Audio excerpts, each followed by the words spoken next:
Hi there, binary options traders. My name is AJ, and today I'm going to be showing you a 60-second binary option that I took on the 24Option platform. It was on the GBP USD, the cable. It was a call option with an invested amount of $24, resulting in an expiry of 40.80, which is nice. Little bit of choppiness, never any pain though, and I'm going to get through the chart work with you to show you what it was that led me to take this good trade.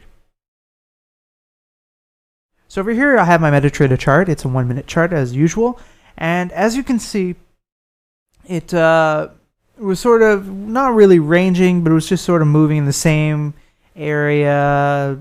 Wasn't very symmetrical, not very, like, usually when I like to see a nice range, it's almost like a parabola as it just moves up and down very nicely.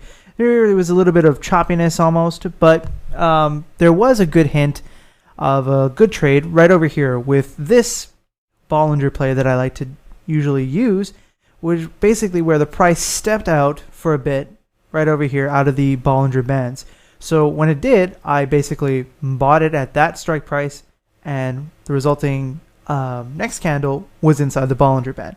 Now, the RSI and the stochastic were pointing to oversold conditions, but they weren't showing the conditions I like, where it shows that it's going to be heading back up. So this was not a trade that was using those indicators. It was basically just using the Bollinger Band. Now, I'm going to caution anybody that would want to use the Bollinger Bands is that they're not foolproof. They don't always work out.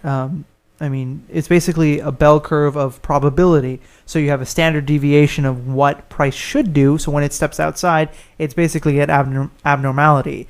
So when it does step out of those Bollinger Bands, usually it likes to climb back in. Whether that is always the case or not is it really comes down to looking at your charts. So for example, right over here, this stepped out and then it came back in.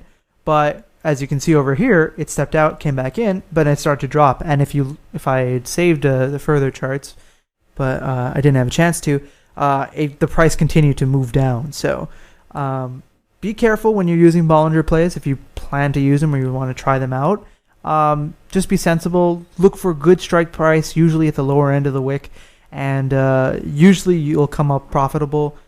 It's not a foolproof system. It's not, well, I mean, there's no real foolproof system, but this is definitely not a strong system that I like to use, like using a combination of stochastic and RSI, or looking at candles combined with price action. Those are much more strong than just using simple Bollinger Bands. But when you do use them, sometimes they work out very well. All right, so that's it for this video. Please be sure to like, comment, share, and subscribe this channel and the Happy Forexers channel. Don't forget, if you don't have a 24Option account, you can check in the description down below. There is a link, and you can easily find an account. And then from there, you can go to live chat and ask for a demo account, which is an awesome resource to use. And I use it all the time to test different strategies and different things. And so I highly recommend it to you because it's just a great way to get started in binary options, and then you can move to the live account later on. All right, thanks again for watching, and happy trading.